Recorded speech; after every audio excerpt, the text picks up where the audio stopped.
বলে আপনি মরে গেলে এটা যদি বিলাপ করে চিল্লা আপনি যদি কইয়া না যায় তো ফিটা কিছু আপনি পাইবেন। আপনি যাওয়ার পরে যদি মনে করেন যে আপনার আওলাদরা কবর ফাঁকা চাক্কা করে বাতি উত্তি ধরে কুক করে কুক ডাইবার সম্ভাবনা আছে, মজুর এখন ঠিক নেই। কারণ এর থেকে সহজ ব্যবসা বিনা পুঁজিয়ে আল্লাহর জমিনও আর নাই। কোন কবরটা একটা ফাঁকা করে বাতিটা ধরে নিতে পারলে ইটার পয়সা শয়তান যোগায়। আমার এলাকার এক জায়গা ভাই আপনারা তো বুঝেন এগুলা যে ভালো না, এটা তো আপনার বিবেককে জিজ্ঞাসা করেন। ফতুয়া তো পড়ে আপনার বিবেক আছে না? আল্লাহ রসুল বলছেন ইস্তাফতি কালবাক, তোমার নিজের বিবেককে ফতুয়া জিজ্ঞাসা করো। মোল্লারে জিজ্ঞাসা করে তোমার জিজ্ঞাসা, তোমার মাথার বুদ্ধি দিছে না আল্লাহ? দুনিয়ার সব বুঝো, এটা বুঝো না কেন? উরুসের মধ্যে যে সমস্ত কাজ কারবার এগুলো কি ভালো? বিবেককে জিজ্ঞাসা করেন। বিবেক যেখানে বাজনা বাজাইলে এত তালে দিয়া ফতোয়া স্বামীর মধ্যে উল্লেখ করছে আল্লাহ আল্লাহ কইবার সময় করে কাফের হয়ে যাবে। কারণ আল্লাহর নামের সাথে তামসাকরণের হারাম কাজ দিয়ে বাজানির কোন সুযোগ সুবিধা নাই।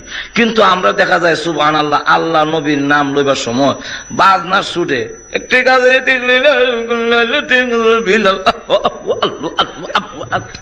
বাজাইয়া মজুরে কন্টিনিউ। ঠিক তো আমি জিজ্ঞাসা করলাম ভাই আপনার বিবেককে জিজ্ঞাসা করেন, বেটা বেটি নারী পুরুষ একখান হন ব্যাপার দেওয়া এটা কি জায়েজ?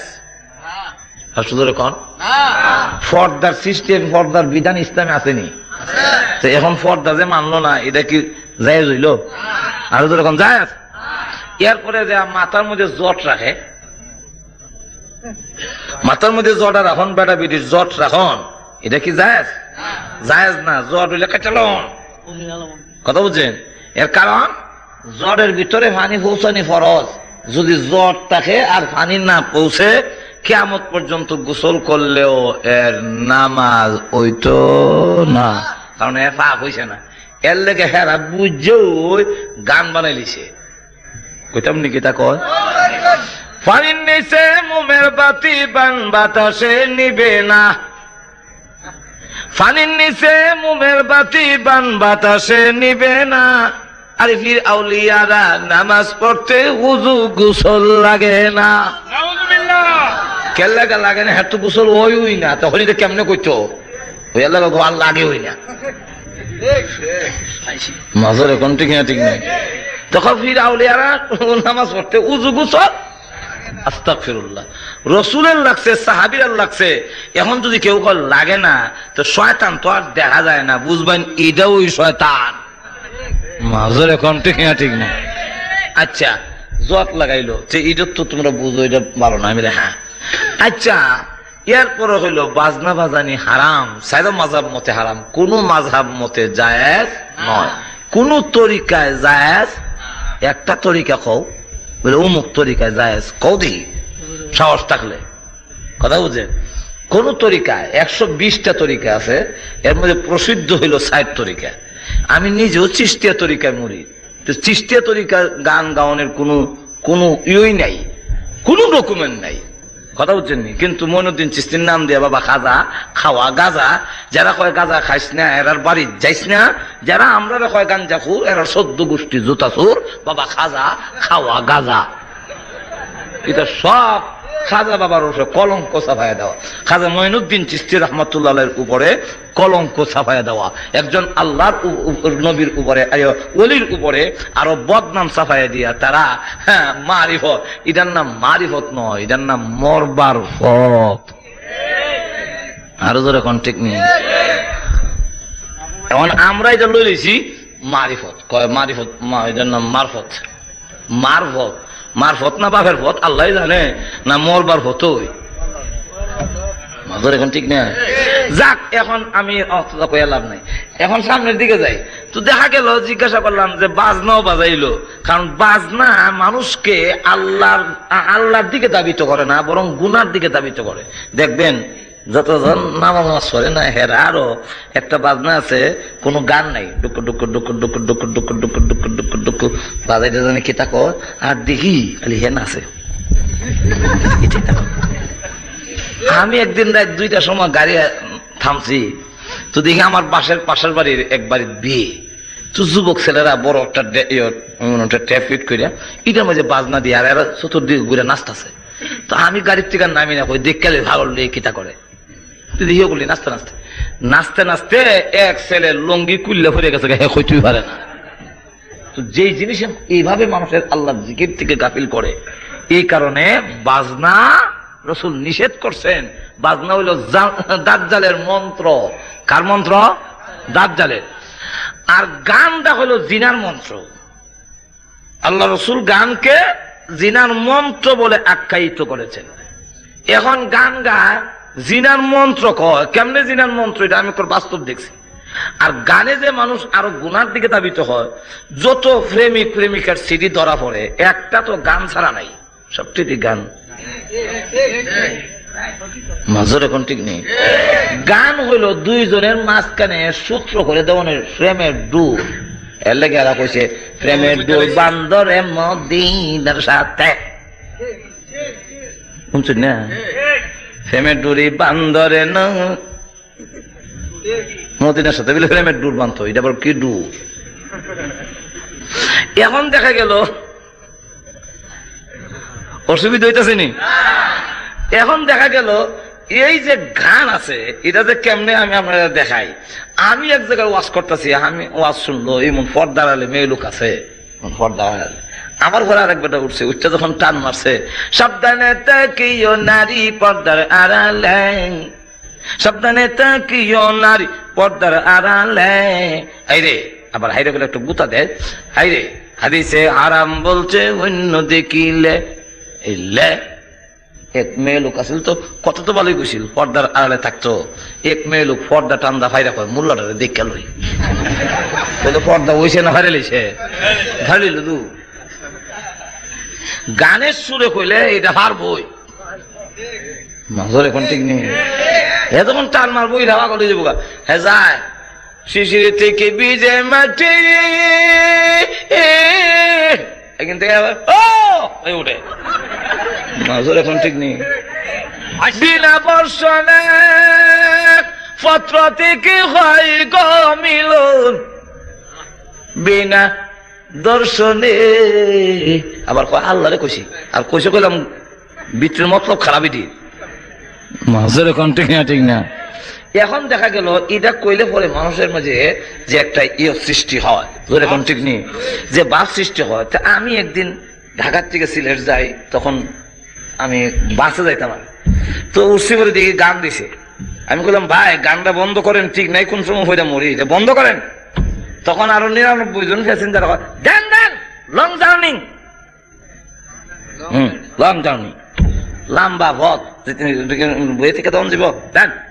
99 জন কইলে তো হেরাই ফাঁস, আমি ফেল। আমি বললাম এখন তো যাওয়ান লাগবো, আমি তো লেমে গেলে হইতো না। তো প্রতিবাদ করার পরে যদি আপনি ব্যর্থ হন, এখন গুনাহ হইলেও ফেরেশতারা আপনার আমলনামা গুনাহ লিখবে না, আপনি তো ব্যর্থ। এখন আমি আর কি করুন গাড়ি বইতে। তো দেখি একটা গান দিছে, সিলেটের এক আমিরুদ্দি আছে, দিছে কারে হইল না, কারে হইলে কলঙ্ক কত হচ্ছে। তো দিছে একটা গান, সামান্য কত জায়গা মনে আছে, বাকিটা মনে নেই, আজকের থেকে আরো 10 বছর আগে। কদম তলা দেখা দিও বন্ধু কেউ যেন না জানে, নওয়াজুবিল্লাহ কইতেন কদম তলা দেখা দিও বন্ধু কেউ যেন না জানে। চিন্তা করছেন নি কারবার? তেমনি আমার দ্বারা একটা বলিছে এক যুবক ছেলে, হ্যাঁ দেখি ইটা করতেছে, তাই আমি হ্যাঁ রে হ্যাঁ তা করে গেলে। তখন আমার বুঝ হইল আল্লাহ রাসূল যে কইছে গান জিনার মন্ত্র, এই মন্ত্র হেরে ধরে লইছে। মাজর এখন ঠিক না, ঠিক মন্ত্র হেরা ধরে লইছে, নাহলে হ্যাঁ তা করে গেলে। আচ্ছা যাক, এখন হইল কিটা, এখন এই অবস্থায় তো গান এটা জিনার মন্ত্র। ইন্নাল গিনা রুকিয়াতুজ জিনা, রাসূল বলেন গান হইল জিনার মন্ত্র। মন্ত্র করলে যেভাবে কোন একটা জিনিস হাসিল হয়, গান করলে কইলে জিনা হাসিল হয়। এই কারণে রসুল নিষেধ করে দিয়েছেন, আল্লাহ গান নিষেধ করছেন। এখন দেখা গেল উরুসের মধ্যে গান, এখন ঠিক নেই। গাঞ্জার দুয়া কিয়ামতের অন্ধকার, এখন ঠিক নেই। সভাপতি সামা সামা ওই নাম আল্লাহ রসুল হাদিসের মধ্যে বলে গেছে, আখেরি জমানা গুনার কামগুলো বদলাই করবো, নাম বদলাই দিব। এটা আল্লাহ রসুল আগে বলে গেছেন। সুদের নাম পরিবর্তন করে দিবে, সুদের নাম সুদ থাকবে না, জিনার নাম জিনা থাকবে না, কথা বলছেন না। তারপরে আপনার গানের নাম গান থাকবে না, তখন নাম পরিবর্তন করে, কিন্তু কইবই দেয়। যেমন পায়খানা আর পায়খানা থাকবে না, কোহিনুর হালুয়া খাওয়াবো, পায়খানা ওই নাম বদলায় হয় কোহিনুর হালুয়া। পেশাবই খাওয়াইবো, কিন্তু নাম দিব রুহে আফজা শরবত, কিন্তু খাওয়াইছে পেশাবই। সুদের নাম পরিবর্তন হয়েছে ইন্টারেস্ট, ঘুষের নাম পরিবর্তন হয়ে হয়েছে বকশিস। নজর এখন ঠিক না। ইয়র সাথে হয়েছে এখন free mind, free mind, mind দিলে ফ্রি। ওর দিনও ছিলাম ডাইল ফ্রি, ওর মাইন্ডও ফ্রি হয়ে গেছে। মাইন্ড করা যাবে না, শালি দুলাবের সাথে যাবে, একজন একজনের কান্দ ধরে রাখবে, একসাথে রিস্কাতে দেবো, গাড়িতে দেবো, আফা আর বাইসাপ একসাথে চলবে, আসবে, তর্ব সইব। এখানে আমার মাইন্ড কিসের? নজর এখন ঠিক না, ঠিক না। এইভাবে গানের নাম দিব কালাম, সামা, ফল্লা, দল্লা, গিয়া দেখা যায় এটি গান হই। এখন ঠিক না, ঠিক না। যাক, এখন এই সবগুলো কওয়ানোর টাইম নেই। এখন দেখা গেল আবার গাঞ্জার দোয়ায় কিয়ামতের অন্ধকার। তো জিজ্ঞাসা করলাম গাঞ্জা খাওয়ান কি সুন্নত? এটা আরাম। তো গাঞ্জা খাওয়ান খাইলা, গান গাইলা, বেটা বেটি এক কেন, এরপরে জডাওয়ালা জডা জডি এক কেন, ডুলনা গাছি বাজনা লইয়া কুকুরে কুক দেখাও, এটা পবিত্র উরুস মোবারক কেমনে হয়? এটা আমার একটা বুদ্ধি দিয়ে যুক্তি দিয়ে বুঝাও। কোরআন হাদিস বাদ দিলাম, তোমার বিবেক কি বলে? তোমাকে তো আল্লাহ বিবেক দিয়েছেন।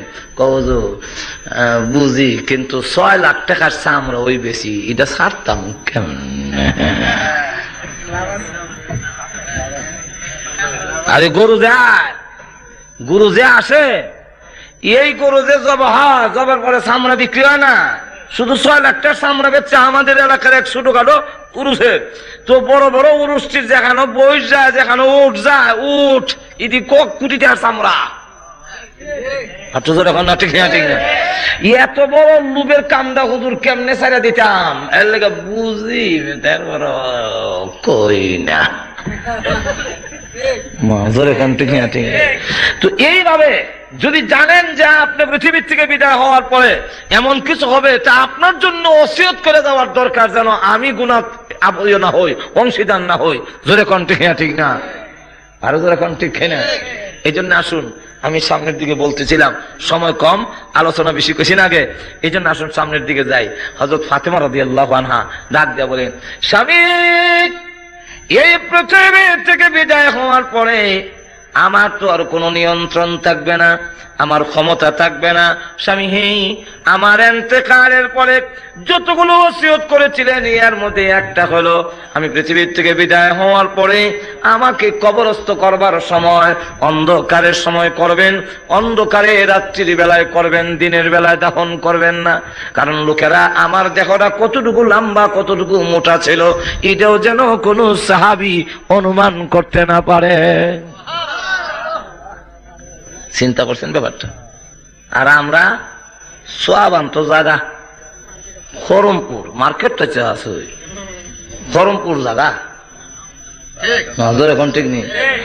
লক্ষ্য করে দেখুন, এই ফাতেমার ওসিয়ত অনুযায়ী যখন রাত্রের বেলা কবর খনন করা হলো, হযরত ফাতেমা রাদিয়াল্লাহু আনহার কবর খনন করেন। যিনারা কবর খনন করেছেন এর মধ্যে একজন হলো আবু যর গেফারি। আবু যর গেফারি রাদিয়াল্লাহু আনহু কবর খনন করে অপেক্ষা করতেছেন, বসে আছেন, লাশ আসবে। ধ্যানমগ্নতায় পড়ে গেলেন। কবরকে লক্ষ্য করে বলেন, কবর এই তার ভিতরে যাকে রাখা হবে, শুনছি তুমি নাকি চাপ দাও, তুমি নাকি কষ্ট দাও। কবর, এখন তোমার ভিতরে যাকে রাখা হবে সে কি জানি? তিনি কিন্তু সাধারণ লোকের মা না, তারা হলো হাসান হুসেইনের মা, যারা হবে জান্নাতের সর্দার। ওই হাসান হোসেনের মাকে কবরে রাখবো, সাবধান তুমি চাপ দিও না, কষ্ট দিও না। কোন জবাব আসে না, কোন উত্তর আসে না। আবার ডাক দেবে, কবর, যাকে এখন তোমার কবরে রাখবো সাধারণ লোকের স্ত্রী নয়, তিনি এমন লোকের স্ত্রী, স্বামী যদি দামি হয় দুনিয়াতে স্ত্রীর দামও বেড়ে যায়। যখন বাড়েনি, জামার সূত্র ধরে সরকার প্রধান হওয়া যায়। লক্ষ্য করে দেখুন এখন এই অবস্থা। রে কবর, এখন তোমাকে তোমার ভিতরে যাকে রাখা হবে সে কিন্তু জান্নাতের সার্টিফিকেট প্রাপ্ত সাহাবী আসাদুল্লাহিল গালিব, আল্লাহর বিজয়ী বাগ হযরত আলীর স্ত্রীকে কবরে রাখা হবে, সাবধান তুমি কষ্ট দিও না, চাপ দিও না। হযরত আবু যর গফারি বলেন, কোন শব্দ পাই না। আবার ডাক দিলাম, কবর, এখন তোমার ভিতরে যাকে রাখা হবে তুমি আর সাধারণ লোকের কন্যা নয়, সাধারণ লোকের মেয়ে নয়। লোকটা যদি দামি হয় তাহলে তার মেয়েও দামি হয়ে যায়, বাবার সূত্র ধরে দেশের প্রধান হয় এবং একটি দলের প্রধান হয়ে যায়। এর থেকে যোগ্য সম্পন্ন লোক থাকলেও কিন্তু উনি প্রধান হয় কেন? বাবার দামি, বাবার সূত্র ধরে হয়। তাম পৃথিবীর যেই নবীর খাতিরে সৃষ্টি করা হয়েছে, যেই নবীর খাতিরে সকল কিছু, আল্লাহর পরে যার সম্মান, যার মর্যাদা, সেই বিশ্ব নবী রাহমাতুল লিল আলামিনের কলিজার টুকরা আদরের দুলালি হযরত ফাতেমাকে তোমার ভিতরে রাখা হবে, সাবধান কষ্ট দিও না, চাপ দিও না। এমনি ডাক দে বলে, ও আবু যর গফারি। আবু যর গফারি বলেন, আমি যেন শুনতে লাগলাম কবরের ভিতর থেকে আওয়াজ আসতেছে, হ্যাঁ আবু যর গফারি, আমি হাসান হোসেনের মা চিনি না, আমি কিন্তু আলীর স্ত্রী চিনি না, আমি বিশ্বনবীর কলিজার টুকরা চিনি না, আমি চিনি আমল যার ভালো হবে দোহাই দিতে হবে না, কবরে দিতে দেরি হবে, আর কবরটা জান্নাতের বাগান হইতে একটা সেকেন্ড দেরি হবে না। হ্যাঁ আমার তাহলে দেখা গেল কোন দোহাই লাগে না, কবর জান্নাতের বাগান হবে। আর অপর দিকে লক্ষ্য করে দেখেন ফাতেমার বেলা যদি এই কথা, আর অপর দিকে লক্ষ্য করে দেখেন হযরত রাবিয়া বসরিয়া কোন বড় অলির মেয়েও না, কোন নবীর মেয়ে তো দূরের কথা, কোন অলির মেয়েও না, সাধারণ একজন লোকের মেয়ে। কিন্তু আল্লামা থানভী রাহমাতুল্লাহ আলাইহির কিতাবে লেখেন ফাতেমাকে হযরত রাবিয়া বসরিয়াকে কবরে রাখার পরে একজন বান্ধবী স্বপ্নে দেখলেন, জিজ্ঞাসা করেন, রাবিয়া কবরে যে আছো, কবরের মুনকার নাকিরের সোয়ালের জবাব দিতার শুনি? উনি ডাক দেখো, সোয়াল তো করছিল, দুইজন ফেরেশতা আইছিল, আইজি গেল আমার রব্বুকে। আমি জিজ্ঞাসা করলাম, তোমরা কেডা? তোমরা কি? আমরা আমার রবকে। এই কথাটা তুমি রবের কাছে কমু, তুমি কে আমার জিগাওরা? আমরা আপনার রবের কাছ থেকে আসছি, আপনার রবের কাছ থেকে আসছি। রবের কাছ থেকে আসছো, আচ্ছা ঠিক আছে, রবের কাছ থেকে যদি এসে থাকো তাহলে তো তোমাদেরকে সম্মান করতে হয়, তোমাদের জবাব দিতে হয়। তো আমি একটা জিনিস আগে বুঝতে চাই, জানতে চাই, বলে কি তোমরা যেখান থেকে আমার কাছে আসছো দূরত্ব কতটুকু হবে? 500 বছরের রাস্তা। আচ্ছা আমি যে দুনিয়া থেকে কবর আইছি 1000 বছর রাস্তা, 3.5 মাটির নিচে আইছি। তো 500 বছরের দূরের রাস্তা আইসেও দেখা যায় তোমরা আল্লাহ বলছো না, আর আমি দেখা যায় 3.5 মাটির নিচে এসে ওই আল্লাহকে এত তাড়াতাড়ি ভুলে গেলাম, যে আল্লাহর জন্য স্বামী গ্রহণ করিনি, যে আল্লাহর জন্য রাত্রে ঘুমাইতে পারিনি, সে আল্লাহকে এত তাড়াতাড়ি ভুলে গেলাম। তোমরা বলছো না, আমি বললাম কেমনে? এই কেমনের সমাধানটা আগে হোক, এরপরে জবাব দেব মনে। ফেরেশতারা আল্লাহ এক বান্দে আইছে, উল্টা আমরা প্রশ্ন করে। আল্লাহ ডাক দিয়ে বলেন, বিনা প্রশ্নে কবর বেহেশতের বাগান বানাইয়া দেয়া, তাড়াতাড়ি আইছো। সুবহানাল্লাহ। কথাটা বুঝছেন? এখন দেখা গেল তাহলে আমি যদি দুনিয়া থেকে সামান নিয়ে যেতে পারি, কবর আমার জন্য বেহেশতের বাগান হবে। কোন পীর আউলিয়ার অমুক কিছু ইমুক লাগে তুমুক লাগে, এটা কোনো কামে লাগবে না। আল্লাহ বলেন কিয়ামতের মাঠে আত্মীয়তার সম্পর্ক কোনো কাজে আর তো ধরে কর না, কাজে আসবে না। আল্লাহ নিজে বলছেন ফালা আনসাবা বাইনাহুম ইয়াওমাইযিন ওয়ালা ইয়াতাসাআলুন।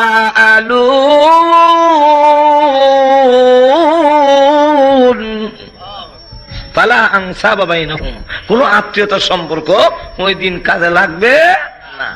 এখন ভাইরা আমার, তো আল্লাহ রসুল বলেন 2 নম্বর হলো ইউহিব্বুনাদ দিয়ার ওয়া ইয়ানসাউনাল কুবুর, কবরের কথা ভুলে যাবে আর দুনিয়ার ঘর খুব সাজাবে। কটা গেল মনে আছে নি? 2টা।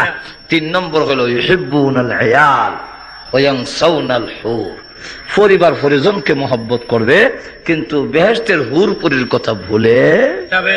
একটু ধরে কেন না, সুন্দর বোর হয়েছে হইয়া দাঁড়িয়ে এখন বাদ দিলেছে এখন ঠিক নেই, বউ পছন্দ করে না, এর লাগে দাঁড়িয়ে নাই যা। এখন দেখা যায় বউ যেমনে কয় বউর মন খুশির লেগে অনেক কিছুই করি, কিন্তু এই বউ গেলে কি আল্লাহর বিধান না মানে না হয়ে যাবো, দাঁড়িয়ে পছন্দ না করলে না দেবো, পুরোপুরি তো আমার লেগে অপেক্ষা করতেছে। হ্যাঁ তো এখন না, ঠিক না? একটা ঘটনা কইলিতাম নি আর কয়ালাই কইলিতাম নি, এক কালা রসুলের দরবারে বসা, তো জিজ্ঞাসা করে বিয়া করছো নি? কজোরা আমার দিকে ছায়া দেখেন, বিয়া কেটা দিব? বিয়াকরণ দেওয়ানোর জন্য যে 2টা জিনিস দেখা হয়, একটা হলো ছেলের দেখতে সুন্দর নেই, 2 নম্বর হলো ছেলেটা আমার মেয়ে যে নিয়ে রাখবো ধন সম্পদ আসেনি, ছেলে হ্যাঁ তার মাল সামান এগুলি এখন বেশি দেখে। এখন না বংশ মংশ ইতো হনত দেখে না, অন্ধে উফরি রুজি আসেনি আর পয়সা। একটা হইলো দন আর একটা হইলো আমার দিকে মানে দেখবে, এই 2টার একটা নাই, আমি গরিব আবার দেখতেও সুন্দর না। আচ্ছা তোমার আত্মীয় স্বজনের মধ্যে কোন এমন লোক আসেনি? আমার আত্মীয়ের মধ্যে আছে আমার এক চাচা সম্পর্কে, উনি বিরাট ধনী আর ওনার মেয়ে এমন সুন্দরী, লকব হইল হৌরে মদিনা, মদিনার হুর করে। দুনুরি আমার উল্লা, যাও প্রস্তাব লয়ে যাও। হুজুর প্রস্তাব লয়ে গেলে মুডও দিবে না, যাও না, চাইতে পারি হুজুর, দিবে না, যাও প্রস্তাব নিয়ে যাও। আসসালামু আলাইকুম, আপনার হুরে মদিনাকে আমার কাছে বিয়ে দেওয়ার জন্য রাহমাতুল লিল আলামিন প্রস্তাব দিয়ে প্রেরণ করেছেন।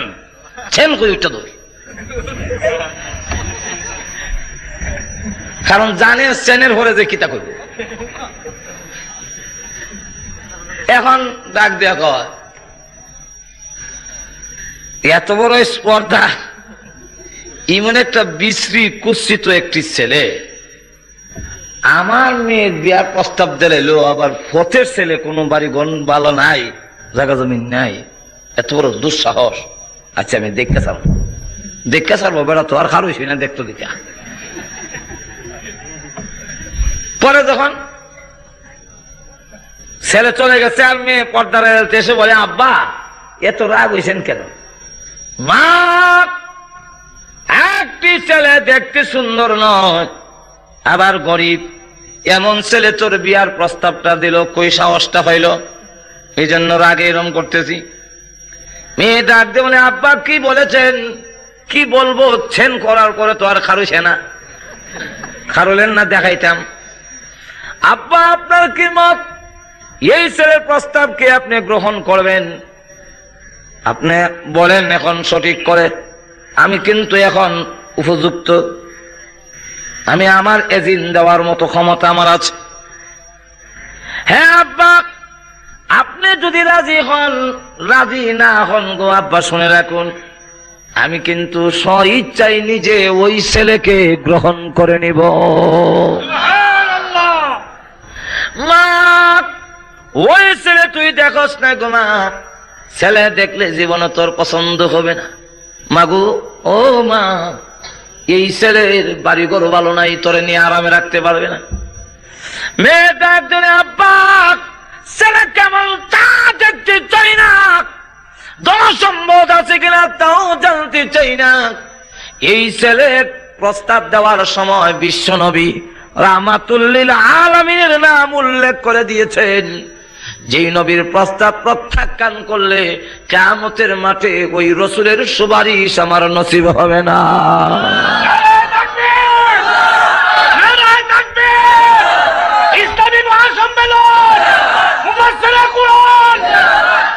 এমনি ওই মেয়ে যখন রাজি হয়ে গেল, বাবার কি করবেন?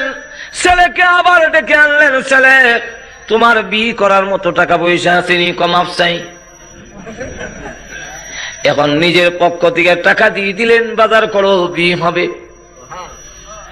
ছেলে যদি আপনার পছন্দ হয়, আপনি যদি বাড়িঘর সব করে দেন তাতেও কোনো আপত্তি নাই। এটার নাম যৌতুক নয়। যৌতুক হলো এটা না দিলে বিয়ে করতাম না। ঠিক নেই? আর আপনি যদি আপনার মেয়ের জাকের কাছে বিয়ে দিবেন, ছেলে পছন্দ হয়েছে কিন্তু গরিব, আপনার দন আছে, আপনি মনে করেন ঘর করে দিলাম, টিউবওয়েল বসাই দিলাম, যা ইচ্ছা তা দেন।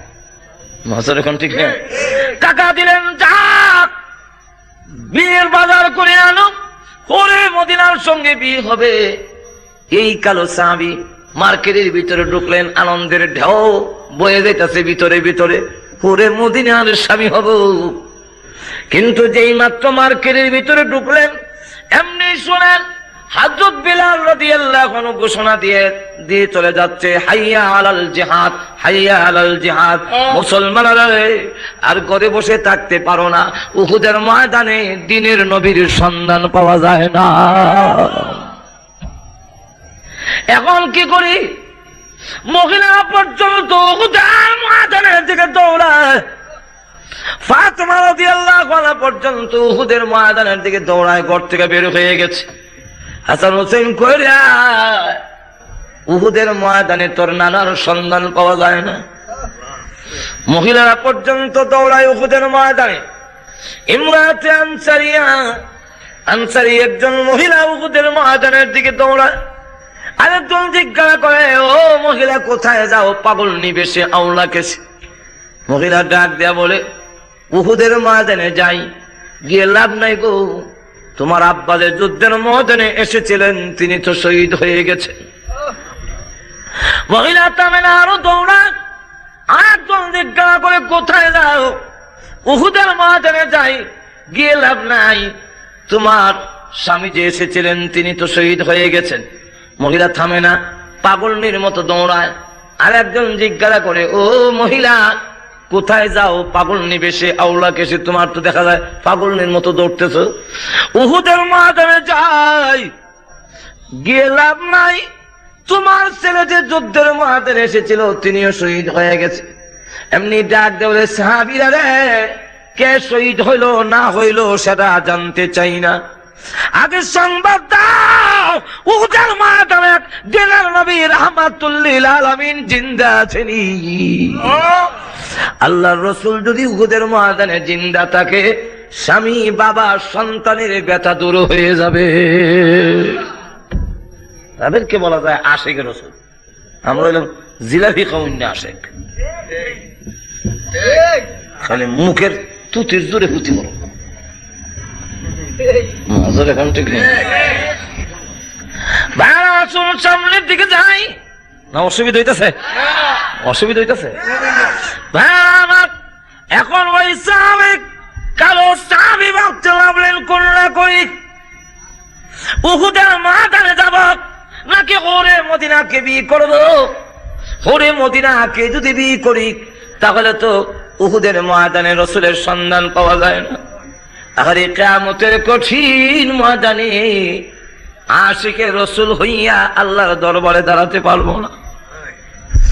আর যদি এখন আমি উহুদের ময়দানের দিকে যাই, ফিরে এসে আর হুরে মদিনাকে না পেতে পারি, যদি হুরে মদিনাকে না পাই তাহলে তো এইখান লস হয়ে যাবে। আমরা বলতাম যে যুদ্ধ তো কতই আইব আর যাইব, হইব, বিয়াটা বাদ দিয়া।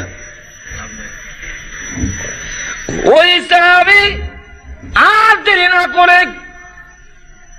টাকা পয়সা দিয়ে বিবাহের সামানা খরিদ না করে যুদ্ধের অস্ত্র কিনে উহুদের ময়দানের দিকে দৌড়তে লাগলেন। উহুদের ময়দানে গিয়ে দেখে তুমুল লড়াই, কেউ কাউকে পরিচয় দেয় না, ছত্রভঙ্গ হয়ে আছে, কার সাথে জহাদ করব? শুধু একটা শব্দ শোনা যায়, তোমরা কারা গো? আর বসে দেখো না, উহুদের ময়দানে আল্লাহর নবী, দ্বীনের নবী শহীদ হয়ে গেছে। ওই কালো সাহাবী তিনিও বীর বিক্রমের মতো কিছুক্ষণ লড়াই করার পরে সাহাবী শহীদ হয়ে গেলেন। কালো সাহাবী আর দুনিয়াতে নাই, তিনিও শাহাদাত বরণ করলেন। যুদ্ধ শেষ হয়ে যাওয়ার পরে আল্লাহর নবী রাহমাতুল লিল আলামিন যখন উহুদের ময়দানে যারা শহীদ হয়েছেন তাদেরকে কবরে যখন রাখা হয়, তখন ওই কালো সাহাবীকেও কবরে রাখেন। তার দিকে একবার তাকান, কবরের দিকে একবার তাকালেন, মুচকি হাসি দিলেন। দিকে একবার তাকান, কবরের দিকে একবার তাকালেন, মুচকি হাসি দিলেন, আরেকবার চেহারা ঘুরাই নিলেন। সাহাবীরা জিজ্ঞাসা করলেন, হুজুর এই সাহাবীর কবরের দিকে তাকাইয়া কেন মুচকি হাসি দিলেন, কেন আবার আপনার চেহারা ঘুরাইলেন? আল্লাহর নবী ডাক দিয়ে বলেন, সাহাবীরা রে, জানো না আমার এই সাহাবী আজকে হুরে মদিনার সঙ্গে তার বিয়ে হওয়ার কথা ছিল, হুরে মদিনাকে লাথি দিয়া এখন চলে এসেছে যুদ্ধের ময়দানে শহীদ হয়ে, আমাকে সন্তুষ্ট করার জন্য এসেছিল। এখন আমি মদিনার হুর পরি নয়, জান্নাতি হুর পরি দিয়া তাকে সম্মান করতে চাই। আল্লাহর পক্ষ থেকে হুকুম দেওয়া হয়েছে, হুর পরি রাখো, যাও আমার ওই বান্দার রূহ তোমরা সকলে অভ্যর্থনা দিয়া জান্নাতের ভিতরে নিয়ে যাও। এই হুর পরিরা তার কবরের ভিতরে এমন ভাবে টানা হাসতে শুরু করে দিয়েছে, তাদের টানাটানি দেখে আমি মুহাম্মদ আর হাসি সামলায় রাখতে পারি না। কে আগে তাকে জান্নাতে নিয়ে যাবে, কে আগে জান্নাতে পৌঁছাবে, এই দৃশ্য দেখে আমি আর হাসি সামলায় রাখতে পারলাম না, আর চেহারা ঘুরাইলাম। এই জন্যে এই হুর করে তো আমার না, সাহাবীর। আমি চাইলে নি আবার কোনো গুনাহ হয়, কোনো অসুবিধা নেই হয়, এই কারণে চেহারা ঘুরাই নিলাম। সুবহানাল্লাহ বিহামদিহি। নবীর চরিত্র কত ফুত পবিত্র, আর জনের হুর পরের দিকে চাইতে রাজি না। আর আমরা ভিড় হয়ে গেল মুরিদ নিয়ার, আর মুরিদ নির ঘরের মেয়ে নাতনি দেখে দেখে আসর দিন কেমন সুপারিশ করতাম। ভাইরা আমার, আসুন সামনের দিকে যাই। এখন বলতেছিলাম এইভাবে তারা দুনিয়ার হুর পরীকে ছাড়তে রাজি, কিন্তু জান্নাতের হুর পরীকে ছাড়তে রাজি হয় নাই। আল্লাহ রাসূল বলেন, যারা নাকি এই দুনিয়ার পরিবার পরিজনকে ভালোবাসবে, কিন্তু নিজের স্ত্রীকে ভালোবাসবে, কিন্তু হুর পরীর কথা বলে যাবে, তাদের সাথে আমি নাই, তারাও আমার দলের না। কটা গেল মনে আসেনি? কয়টা? আল্লাহ, এইভাবে যদি কইতাম যায় তাহলে রাত, আজকের রাত শেষ হইব, কিন্তু আলোচনা শেষ। ভাইরা আমার, সামনের দিকে আসুন, চলে যাই। এখন গেল 3। 4 নম্বরটা হলো ইউহিব্বুনাল মাল ওয়া ইয়ানসাউনাল হিসাব। আল্লাহ রাসূল বলেন, মাল ভালোবাসবে, সুদে ঘুষে খালি কেমনে মাল বাড়তো, ক্ষেত কেমনে বেশি হইতো, বাড়ি কেমনে বেশি হইতো, কিন্তু হিসাব দিতে হবে, যে এই মালের হিসাব দিতে হবে। আমার আখির জামানার উম্মতেরা যারা হিসাবের কথা ভুলে যাবে, ঠিক না? ঠিক না? আল্লাহ রাসূল বলেন, মালের হিসাব দেওয়া লাগবে নি। আর জোরে কোন, ওয়ান মালিহি মিন আইনা ইকতাসাবাহু ওয়া ফীমা আনফাকাহু। আল্লাহর রাসূল বলেন, মিন আইনা ইকতাসাবাহু, মাল কোথা থেকে কামাই করেছো, ও ফীমা আনফাকাহু, আর কোথায় এই মাল খরচ করেছো। কিয়ামতের কঠিন ময়দানে জবাব না দেওয়া পর্যন্ত 50,000 বছরের ভিতরে পাও লাগতে দেওয়া হবে না। কিন্তু এই কথা বলে রেখেছি, খালি মাল বাড়তো, এটার মধ্যে খুব শখ, কিন্তু এই শব্দে পারবো, এই চিন্তা নাই। গেল কটা গেছে? 60টা। 3টা বিলে 60টা। 5 নম্বর হলো ইউহিব্বুনান নাফস ওয়া ইয়ানসাউনাল্লাহ। নিজেকে ভালোবাসবে, আল্লাহ রাব্বুল আলামিনকে ভুলে যাবে। নিজেকে ভালোবাসবে, নিজের জানদারে ভালোবাসবো, আর আল্লাহরে ভুলে নেবে। কথা বুঝেন? এরকম যারা হবে আল্লাহ রসুল বলেন হেরাও আমার দলের না, আমিও এরার দলের না। কথাটা বুঝছেন? এখন অবস্থা রয়েছে আমরার অবস্থা যে আমরা দুনিয়ার পিছনে ওই আমি যে মুসাফির এই কথাটা মনে নাই, মনে হয় যে আমি বাসুদেব আইসি আর যাইতাম। আল্লাহ এই কথাটা বোঝাবার জন্য বলেন الذي خلق الموت والحياة ليبلوكم। আল্লাহ রাব্বুল আলামিন বলেন তোমাদের মরণ এবং জীবন মনে আছে তো আপনাদের? আরো তো মনে আছে নি? 2 নম্বর কারণ হইল আল্লাহ রাব্বুল আলামিন মরণকে আগে আনলেন এই কথা বোঝাবার জন্য যে তোমাদের রিটার্ন টিকেট আমি আল্লাহর সাথে দিয়ে দিয়েছি। তোমার সাথে টিকেট আছে, যাওয়ার সাথে লাগাইলে যেরকম ঠিক না, এই কারণে মরণ আগে আনছি। 3 নম্বর কারণ হইল কয়ালাই শেষ করে লাই, কারণ শেষ পর্যন্ত দেওয়া যাবো যে আপনারা আমরা তো এবার যাবেন। 3 নম্বর হইল আল্লাহ রাব্বুল আলামিন যে মরণকে উল্লেখ করলেন, হায়াতকে বলে নিলেন কেন? আল্লাহ রাব্বুল আলামিন বলেন বান্দারে তোমাদের খবর নাই। আরেক আয়াতে আল্লাহ উল্লেখ করেছেন মরণ থেকেই তোমাদের জীবন হইছে, হায়াত হইছে। কই থেকে? মরণ থেকে। কেমনে? আল্লাহ কোরআনে এক আয়াতে বলেন কাইফা তাকফুরুনা বিল্লাহি ওয়া কুনতুম আমওয়াতা ফাআহইয়াকুম। আল্লাহ রাব্বুল আলামিন বলেন যে তোমরা ওয়া কুনতুম আমওয়াতান ফাআহইয়াকুম, তোমরা ছিলে মৃত, মৃতের মধ্যে আমি আল্লাহ জীবন দিছি, প্রাণ দিছি। যেমন মার পেটের ভিতরে আত, নাক, কান, পাও সবকিছু হইয়া সুন্দর, চোখ আছে, হাত আছে, পাও আছে, মাথা আছে, ঠ্যাং আছে, আঙ্গুল আছে, সব আছে, কিন্তু নাই শুধু জান। এখন এই অবস্থা তো আমি দেহটা মরা, যখন ঠিক না? এরপরে আমি আল্লাহ তোমার জীবন দিছি, তাহলে মরার ভিতরে জীবন দিছি। এই কারণে এই কথাটা বুঝাইবার লাগে তুই অত ফাল্লাইস না, অত জীবন হইছে, মরার থেকে জীবন হইছে, এই কথাটা ইয়াদ রাখো।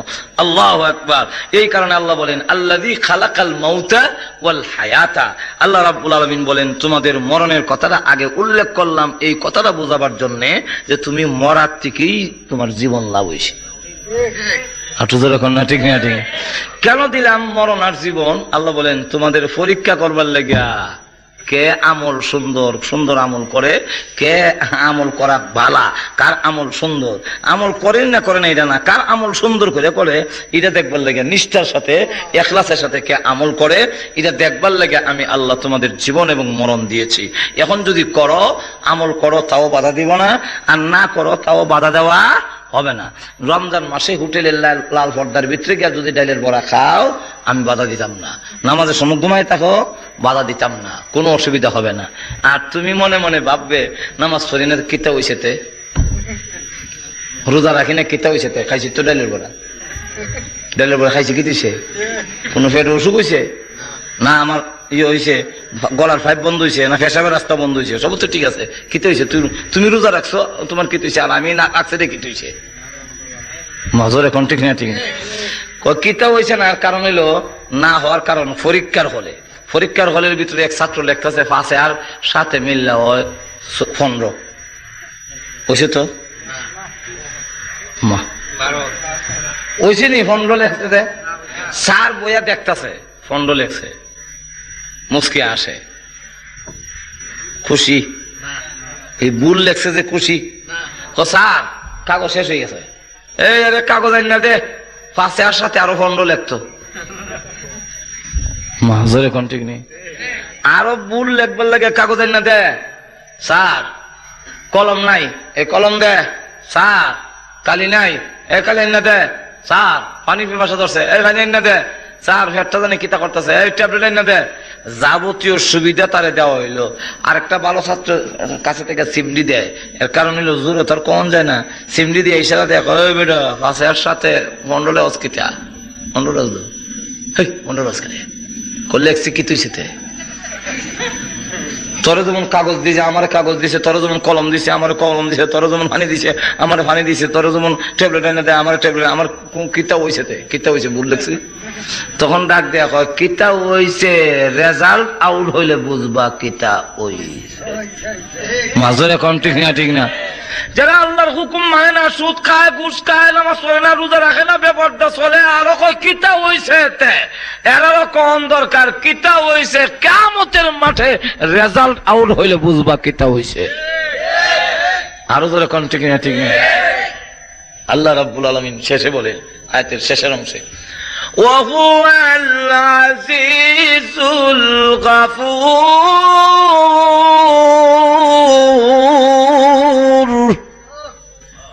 আল্লাহ আয়াতের শেষের অংশে বলে কিতা হইছে তে কইও না।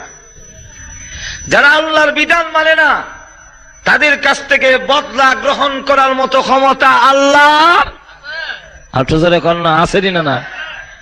আল্লাহ এই কথাটা বোঝাবার জন্য বলেন ওয়াহুয়াল আজিজুল গাফুর।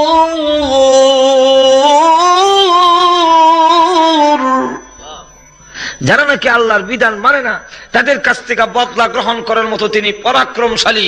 যারা মানে নাই তাদের কাছ থেকে আল্লাহ ক্ষমতা, এই ক্ষমতা আছে প্রত্যেকের কাছ থেকে বদলা নেওয়া।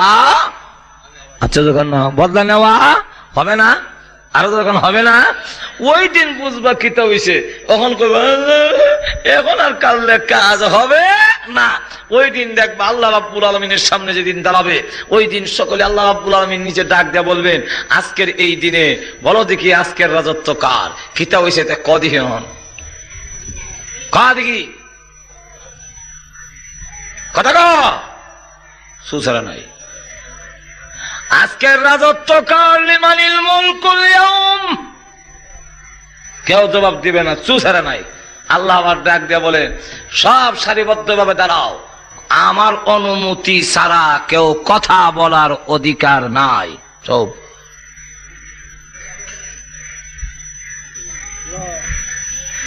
সব নবীরা পর্যন্ত নফসি নফসি কোনো কথা বলে না, কারো পক্ষে বলে না।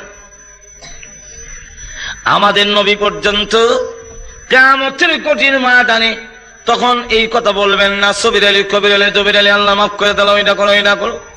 যখন নাকি কানতে থাকবে আল্লাহ নবী তখন বলতে থাকবেন, আল্লাহ আপনার চাইতে বড় কেউ নাই, আপনি মহান, আপনি ক্ষমতার অধিকারী, আপনি আজিজ, আপনি ইচ্ছা করলে শাস্তি দিতে পারেন, আল্লাহ আপনি হাকিম, আপনি হিকমতওয়ালা, আল্লাহ আপনার সব ক্ষমতা আছে।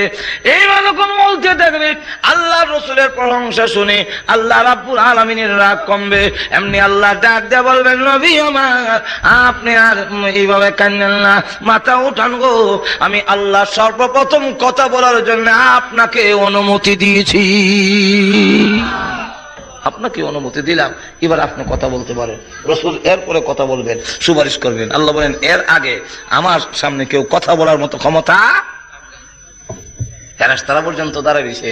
আল্লাহ কোরআনে বলে ইয়াউমা ইয়াকুমুর রূহু ওয়াল মালাইকাতু সাফা لا يتكلمون إلا من أذن له الرحمن وقال صوابا। আল্লাহ বলবেন ফেরেশতা, যত ফেরেশতা আছো এবং রূহ ফেরেশতা সব দাঁড়াও সারিবদ্ধভাবে, লা ইয়াতাকাল্লামুনা ইল্লা মান আযিনা লাহুর রহমান, রহমানের অনুমতি ছাড়া কোনো কথা বলবা না। শব্দ এই দিন বুঝবা, তোমার আমলনামা যখন দেওয়া হবে তখন বুঝবা আল্লাহর বিধান না মান্না কিতা হইছে।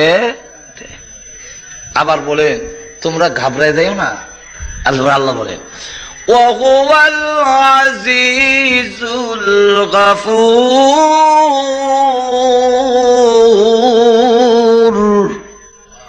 আবার যারা নাকি আল্লাহর বিধান মানবে, আল্লাহকে ডরাবে, প্রভু তোমাকে ভয় পাই, তোমার বিধান ভয় পাই, আল্লাহ তোমার হুকুম রে আল্লাহ আমি ভয় পাই, আল্লাহ তোমার আযাব ভয় পাই, কিয়ামতের কঠিন ময়দানে আল্লাহ জবাব দিতে হবে, এটাকে ভয় পাই। আল্লাহ রাব্বুল আলামিন বলেন আমাকে না দেখে যারা ভয় করবে এবং আমার আযাবকে না দেখে যারা ভয় করবে, আল্লাহ রাব্বুল আলামিন বলেন তাদের প্রথম নম্বর পুরস্কার হইল আমি আল্লাহ গফুর, তাদের জীবনের সকল গুনাহ মাফ করে দিলাম। যদি আল্লাহর বিধান মানি তাহলে আল্লাহ রাব্বুল আলামিন বলছেন ঘাবড়াইও না, তোমাদের যত অপরাধ আছে সব মাফ করে দিবেন। আল্লাহ রাব্বুল আলামিন আমাদের সকলকে আল্লাহর হুকুম নবীর তরিকা মানার তৌফিক দান করুন।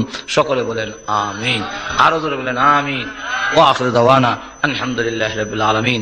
রাইতে গেছি অনেক, আর দেরি না, আর দেরি করলে অসুবিধা, এই জন্য দুরূদ শরীফ পড়েন। এখন প্রস্তুতি নেই আমরা আল্লাহ রাব্বুল আলামিনের যেন বিধান আমরা মানতাম পারি, এইরকম প্রস্তুতি আমাদের নেওয়া দরকার। হ্যাঁ, আর নাইলে খালি ওয়াজ শুনলে কি কাম হলো, তাহলে বুঝেন আল্লাহ রাব্বুল আলামিন আমাদেরকে তৌফিক দেন। দুরূদ শরীফ পড়েন। আল্লাহুম্মা সাল্লি আলা সাইয়্যিদিনা মাওলানা মুহাম্মদ ওয়া আলা আলিহি ওয়া আসহাবিহি ওয়া বারিক ওয়া সাল্লিম।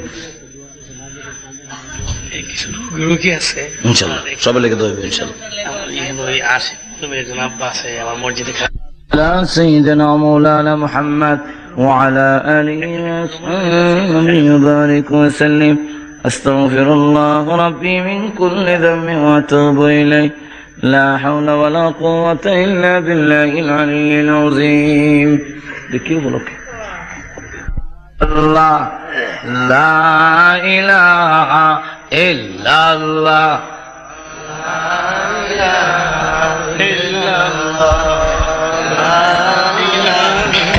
إلا الله لا إله إلا الله لا إله إلا الله لا إله إلا الله لا إله إلا الله لا إله إلا الله لا إله إلا الله لا إله إلا الله محمد رسول الله صلى الله عليه وسلم. أستغفر الله ربي من كل ذنب وأتوب إليه. لا حول ولا قوة إلا بالله العلي العظيم. أستغفر الله ربي من كل ذنب وأتوب إليه. لا حول ولا قوة إلا بالله العلي العظيم. তাড়াতাড়ি নাও মুর্দা, এখানে তাড়াতাড়ি স্টেজ অন। দোয়ার জন্য প্রস্তুতি নেন। অনেক অসুস্থ আছেন, দোয়া চাইছেন। আর আজকের মাহফিল আমাদের জন্য জীবনের শেষ মাহফিল হতে পারে। এই মাহফিলের মধ্যে আমি সবচেয়ে বড় গুনাহগার, অপরাধী। আল্লাহ রাব্বুল আলামিনের দরবারে আমরা গুনাহগার, নিজেকে অপরাধী মনে করে গুনাহ স্বীকার করে আল্লাহর কাছে তওবা করার দরকার। কারণ যতক্ষণ পর্যন্ত আল্লাহর কাছে আত্মসমর্পণ করা না হবে, দোয়া করলো কাম হইতো না। মেগুবু করছি, আমরা কোনো পরিবর্তন আছে? দোয়া করলে কি কাম হইব?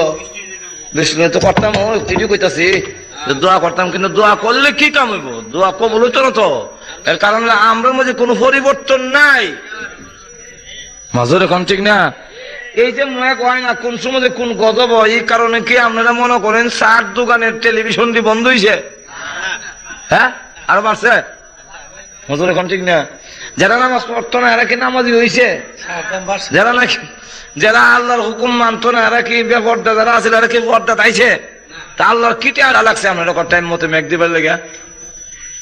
আল্লাহ তোমরা যেমন আমি এরকম মেঘ পাইতে গেলে আল্লাহ আমাদের প্রতি রহমত নাজিল করতে হইলে আমরাও উচিত আল্লাহর কাছে তওবা করা, আত্মসমর্পণ করা। যেরকম ঠিক না ঠিক। এই জন্য আমরা নিজেকে গুনাহগার মনে করে দোয়া করতে গিয়ে শরীক হই। আল্লাহুম্মা আমিন। ربنا ظلمنا أنفسنا وإن لم تغفر لنا وترحمنا لنكونن من الخاسرين. ربنا ولا تحملنا ما لا طاقة لنا به واعف عنا واغفر لنا وارحمنا أنت مولانا فانصرنا على القوم الكافرين. ربنا اغفر لنا ولإخواننا الذين سبقونا بالإيمان ولا تجعل في قلوبنا غلا للذين آمنوا ربنا إنك رؤوف رحيم رب العالمين तमाम জীবনের গুনার বোঝা মাথায় নিয়ে আসামির বেশে অপরাধীর বেশে ভিক্ষুক কাঙ্গালের মতো আলিম উলামা নিয়ে সাদাদারি ওয়ালা মুরব্বি নিয়ে নওজোয়ান ভাইদেরকে নিয়ে মাসুম বাচ্চা নিয়ে পর্দার আড়ালের নেককার মা বোনদেরকে নিয়ে আমি গুনাহগার হাত বাড়াইলাম আল্লাহ মেহেরবানি করে এই মাহফিলকে কবুল করে এর উসিলায় আমাদের জীবনের সকল গুনাহ মাফ করে দাও রব্বুল আলামিন। জানি না গো আজকের মুনাজাত কার জন্য, জানে জীবনের শেষ মুনাজাত। আমার এই বয়সের কত যুবক কবরে ঘুমায় আছে, আমার জীবনের কত সাথী পৃথিবী থেকে চিরদিনের জন্য বিদায় হয়ে গেছে। আল্লাহ জানি না কোন দিন জানে আমরাও কবরের বাসিন্দা হয়ে যা। আল্লাহ যেদিন আমাদেরকে কবরে রেখে দেওয়া হবে, মেহেরবানি করে আমাদের কবরকে তুমি জান্নাতের টুকরা বানায়া দিও রব্বুল আলামিন। আল্লাহ তুমি মেহেরবানি করে আমাদের সকলকে কবুল আর মঞ্জুর করে নাও। আল্লাহ জীবনের সব গুনাহ থেকে তওবা করলাম, আল্লাহ জীবনের গুনাহ মাফ করে দাও। আয় আল্লাহ ওয়াদা দিলাম আর জীবনে তোমার বিধান ছাড়ব না, মেহেরবানি করে জীবনের সকল অপরাধ মাফ করে দাও। আল্লাহ আমরা যে যে উদ্দেশ্য তুলেছি প্রত্যেকের নেক আশা পূরণ করে দাও। আল্লাহ আমাদের মধ্যে যারা বিমারি অসুস্থ আছেন সকলকে সেবা করে দাও। আল্লাহ অনেকের নাম বলেছেন, পুরুষের মধ্যে এবং মহিলাদের মধ্যে আল্লাহ অনেক রোগী আছেন। আল্লাহ যত বিমারি আছেন প্রভু হে, আমি গুনাহগার তোমার দরবারে হাত বাড়াইলাম, সকল বিমারিকে আল্লাহ তুমি সেবা করে দাও। আল্লাহ সকল রোগীকে তুমি সেবা করে দাও। আমরা বিশ্বাস করি রোগও তোমার, রোগীও তোমার, তুমি সেবা দেনেওয়ালা। আল্লাহ মেহেরবানি করে সকলের বেমারকে তুমি সেবা করে দাও। ইয়া আল্লাহ আমাদের আওলাদ গুলোকে নামাজি দিনদার বানায়া দাও। এই এলাকার নারী পুরুষ সকলকে মাফ করে দাও রব্বুল আলামিন। আয় আল্লাহ তাআলা তুমি মেহেরবানি করে এই এলাকার যুবক ছেলেগুলোকে দ্বীনের মুজাহিদ বানায়া দাও। মুরব্বীদেরকে আল্লাহ তুমি কবুল মঞ্জুর করে নাও। মহিলাগুলোকে আল্লাহ রাবিয়া বসরের মতো আবেদা সালেহা বানায়া দাও। আয় আল্লাহ তাআলা আজকে মাহফিল আয়োজন যারা করেছেন, শোনার জন্য যারা এসেছেন, সাহায্য সহযোগিতা যা করেছেন, টাকা দিয়া, পয়সা দিয়া, বুদ্ধি দিয়া, শ্রম দিয়া, সকলের জন্য এই মাহফিল খানা কিয়ামতের দিন নাজাতের উসিলা বানায়া দিও রব্বুল আলামিন। আয় আল্লাহ তাআলা আমাদের পক্ষ হইতে লক্ষ করে দুরূদ আর সালাম সোনার মদিনা পৌঁছাইয়া দাও। যত মুমিন মুমিনাত কবরে ঘুমায় আছেন সকলের কবরের আযাব মাফ করে দাও। আল্লাহ আমরা হাত বাড়াইলাম, জানি না গো কার জানে মা নাই। আল্লাহ মার কথা বলতে পারি না, মা যাদের দুনিয়ায় নাই মার কবরে আযাব দিও না। আব্বা যাদের দুনিয়াতে নাই আব্বার কবরকে জান্নাতের টুকরা বানায়া দাও রব্বুল আলামিন। মা বাপ যাদের আছেন হায়াত বাড়ায়া দাও। আয় আল্লাহ তাআলা এলাকার মাটির নিচে আমাদের দাদা দাদি, নানা নানি, মা বাপ, শ্বশুর শাশুড়ি, ভাই ব্রাদার, বন্ধু বান্ধব, আত্মীয় স্বজন সহ যারা মাটির নিচে ঘুমায়া আমাদের মুখের দিকে হাতের দিকে তাকায়া আছেন, মেহেরবানি করে সকলের কবরের আযাব মাফ করে দাও রব্বুল আলামিন। তুমি মেহেরবানি করে আকাশ থেকে রহমতের দৃষ্টি নাজিল করে দাও। আমাদের গুনার কারণে, আমাদের অপরাধের কারণে অসংখ্য অগণিত মাখলুক গুলোকে আল্লাহ তুমি কষ্ট দিও না। নিষ্পাপ মাখলুক গুলোর খাতিরে আল্লাহ তুমি রহমতের বৃষ্টি নাজিল করে দাও। আয় আল্লাহ গজব, আসমানি গজব, হাওয়াই গজব, জমিনি গজব আর আযাব থেকে আল্লাহ আমাদের সকলকে তুমি হেফাজত করে নাও রব্বুল আলামিন। আয় আল্লাহ ও মাবুদ, মক্কা মদিনা আমাদের সকলকে বারবার জিয়ারত করার তৌফিক দান করো। আয় আল্লাহ তাআলা নসিবে যদি না থাকে, কমসে কম তোমার বন্ধুর নুরানি চারাখানা স্বপ্নে দেখাইয়া দিও রব্বুল আলামিন। পৃথিবীর থেকে বিদায় হওয়ার সময় আমাদের সকলকে শাহাদাতের মরণ দিও। শাহাদাতের মরণ যদি নসিবে না থাকে, কমসে কম জুম্মার দিনে নামাজের সিজদার মধ্যে মালাকুল মউত পাঠাইয়া দিও।